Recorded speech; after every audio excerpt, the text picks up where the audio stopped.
Hello everyone, आज आपण बनवणार आहोत सुपर टेस्टी मिक्स डाळ भजी. खुशखुशीत, प्रोटीन पॅक्ड आणि मस्त इझी. सुरू करूया. एका बोलमध्ये घेऊया उडद डाळ, मूग डाळ आणि चणा डाळ.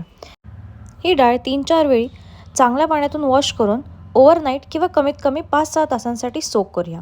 सोक डाळला ग्राइंड करून घेऊया. मग मिक्सी जारमध्ये जिंजर, गार्लिक, ग्रीन चिलीज आणि करी लिव्स टाकून हे पण ग्राइंड करून घेऊया.